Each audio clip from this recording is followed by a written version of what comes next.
ఇప్పుడు అసలు ఇది ప్రమాదమా నిర్లక్ష్యమా అనే యాంగిల్లో కూడా కార్మిక సంఘాల నాయకులు మాట్లాడుతున్నారు. ఎందుకంటే ఉద్యోగుల సంఖ్య గణనీయంగా తగ్గిపోయింది. ఆ తర్వాత ప్లాంట్లోని అనేక యంత్రాలు పాతబడిపోయాయి, నాసిరకం రసాయనాలు వాడుతున్నారు. ఇలా అంటే ఏదైతే ప్రైవేటైజేషన్లో భాగంగా ఒక్కొక్క విభాగాన్ని కుంటుపడేలా చేస్తున్నారు, దానివల్ల ఇది నిర్లక్ష్యం వల్ల జరిగిన ప్రమాదం అనేటువంటి ఒక వాదన. దీని గురించి మీరేమంటారు? సార్, ఇది ముమ్మాటికి అంటే రెండు రకాలు మీకు చెప్పాలి.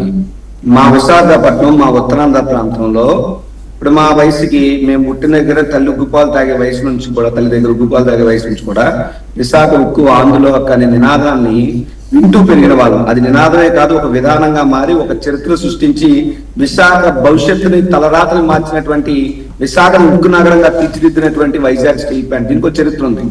ఈ స్టీల్ ప్లాంట్ ఇబ్బందుల్లో పడినప్పుడు అప్పటి రాష్ట్ర ముఖ్యమంత్రి హోదాలో జగన్మోహన్ రెడ్డి గారు ఓ పిలుపిచ్చారు. ఏదైతే ఉక్కు పోరాట పరిరక్షణ సమితి ఏదైతే ఉంటుందో వారు ఏ ఆదేశాలు ఇస్తే ఆ ఆదేశాలు మేము పాటిస్తాం, మీకు మేము తోడుగా ఉంటాం, ప్లాంట్ అమ్మనివ్వం అని చెప్పి స్పష్టంగా చెప్పి resolution, not only assembly sir, Visakha GVMC లో మేము రెజల్యూషన్ చేసాం, విశాఖ జిల్లా పరిషత్ లో మేము రెజల్యూషన్ చేసాం, అసెంబ్లీలో రెజల్యూషన్ చేసాం, సాక్షాత్ ఢిల్లీ వేదిక జంతర్ మంతర్ దగ్గర ధర్నాలు చేసాం, ఆంధ్ర భవన్ దగ్గర ధర్నాలు చేసాం, 100 మంది ఎంపీల సంతకాలు సేకరించి పార్లమెంట్ కి అందించాం. పార్లమెంట్ వెల్లోకి మా అప్పటి స్థానిక ఎంపీగా ఉన్న ఎంఈవి సత్యనారాయణ గారు లాంటి అందరూ కూడా ప్లకార్డులు పట్టుకుని దూసుకెళ్లి ఖచ్చితంగా స్టీల్ ప్లాంట్ ప్రైవేట్ గా నాపాలని చెప్పి మేము మా యొక్క వాణిని బాణిని కూడా ఒక గలమై, ఒక బలమై, ఒక దళమై దిక్కులు పెక్కటిల్లే ప్రతిధ్వనించేలాగా మేము ప్రతిధ్వనించాం. ప్రజాప్రతినిధి పాత్రని మా పార్టీ ఆ రోజు అద్భుతంగా పోషించింది. ఆ విషయాన్నే కేంద్ర మంత్రి గారు ఇందాక మీరు ప్లే చేసినటువంటి బయటలో చెప్పడం జరిగింది. అయితే జగన్మోహన్ రెడ్డి గారు 2024 ఎన్నికల్లో గాజువాక నియోజకవర్గ ప్రచారానికి వచ్చిన నాడే చెప్పాడు ఆయన, ఇక్కడ వైఎస్ఆర్ కాంగ్రెస్ పార్టీ గెలిస్తేనే స్టీల్ ప్లాంట్ ఉంటది, వైఎస్ఆర్ కాంగ్రెస్ పార్టీ ఓడిపోయిందంటే స్టీల్ ప్లాంట్ అమ్మేయడానికి మీరు ఆమోద ముద్ర వేసినట్టే అవుతుందని చెప్పి ఓటర్లకు ఆ రోజు జగన్మోహన్ రెడ్డి గారు విన్నవించారు. సరే, ఓట్లో ఏమైందో ఏంటో మాకు తెలియదు, కానీ ఈ రాష్ట్రంలోనే హైయెస్ట్ మెజారిటీతో అప్పుడు మంత్రిగా పోటీ చేసినటువంటి గుడివాడ అమర్నాథ్ గారు గాజువాక నుంచి అత్యధిక హైయెస్ట్ 1,00,000 ఓట్ల తేడాతో ఓడిపోవడం జరిగింది ప్రమారం. అయితే ఆ రోజు జగన్మోహన్ రెడ్డి గారు ఏం చెప్పారు, తర్వాత అదే జరిగింది కదా. ఒక దేనైనా వస్తువుని పుట్టినే మనం అమ్మేటాను పాడేలో అనుకుంటే దాన్ని బాగున్నదాన్ని పాడేస్తాను అమ్మేస్తాను ఎవరైనా అంటారు. దాన్ని పాడు చేసి ఎందుకు పనికిరాదని ముద్ర చేస్తే it is very simple for anyone to believe that it is useless. So అదే ప్రక్రియ వైజాగ్ స్టీల్ ప్లాంట్ మీద కూటమి ప్రభుత్వం చేస్తుంది. సార్, మీరు నమ్ముతారా, 2,000 మంది పర్మనెంట్ ఎంప్లాయీస్ ని కూటమి ప్రభుత్వం వచ్చాక తొలగించింది. సుమారు 5,000 మంది కాంట్రాక్ట్ ఎంప్లాయీస్ ని కూటమి ప్రభుత్వం అధికారంలోకి వచ్చాక తొలగించింది. సుమారు 32 డిపార్ట్మెంట్ని ప్రైవేట్ పరం చేస్తూ కూటమి ప్రభుత్వం వచ్చాకనే నోటిఫై చేయడం జరిగింది. విశాఖపట్నం స్టీల్ ప్లాంట్ ముఖద్వారం ఏదైతే హైవే మీద వస్తా ఉంటామో, విశాఖపట్నం ముఖద్వారం స్టీల్ ప్లాంట్ అయితే ఆ స్టీల్ ప్లాంట్ ముఖద్వారం ఒక మెయిన్ గేట్ ఉంటుంది విశాఖపట్నం స్టీల్ ప్లాంట్ దగ్గర.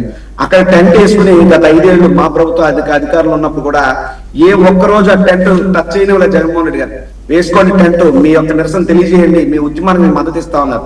కానీ కూటమి ప్రభుత్వం అధికారంలోకి వచ్చిన 6 నెలల్లోనే ఆ టెంట్ ను పీకేయించి పోలీస్ జులాన్ని ప్రదర్శించి విశాఖ ఉక్కు కార్మికుల్ని ఏ విధంగా ఏదో ఉక్కిరి బిక్కిరి చేశారో చెప్తే మీరు ఆశ్చర్యపోతారు.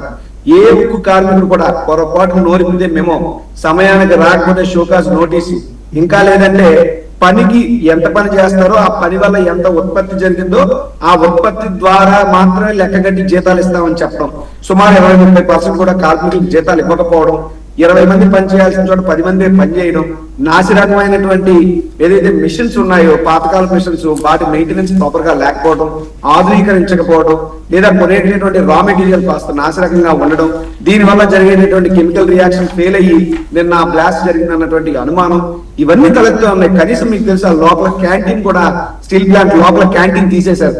కార్మికుడు టీ తాగుదామంటే టిఫిన్ తిన్నామంటే కూడా వాళ్ళ కాఫీ తాగే పరిస్థితి కూడా లేకుండా కార్మికుల మీద విపరీతమైనటువంటి ప్రెజర్ చేస్తే ఈ రోజు ఇంటర్నల్ ట్రాన్స్ఫర్స్ వల్ల ఈ డిపార్ట్మెంట్ మీద అవగాహన ఉన్నటువంటి సీనియర్ ఆఫీసర్లు తెచ్చి మరో డిపార్ట్మెంట్ వేస్తే దాని మీద పూర్తి అవగాహన తెచ్చుకునే లోపే ఈ రకమైనటువంటి దుర్ఘటనలు జరిగేటటువంటి పరిస్థితి. సో ఈ రకంగా ప్లాంట్ ని చంపకుండానే చంపేస్తుంది కూటమి ప్రభుత్వం. ప్లాంట్ ఒక స్లో పాయిజన్ మాదిరి చంపేసి ఇది పనికిరాదని చెప్పి ముద్రేసి దీన్ని ప్రైవేట్ పరం చేసి అక్కడ ఉన్నటువంటి 1,00,000 కోట్ల విలువైనటువంటి భూ పందారం చేయాలనేటువంటి ఆలోచన కూటమి ప్రభుత్వం ఉంది. దానికి అనుగుణంగానే ఇలాంటి కార్యక్రమాలన్నీ కూడా చేస్తున్నారు అన్నటువంటిది మా అనుమానం. ఖచ్చితంగా కమిటీ వెయ్యాలి. పరిశ్రమల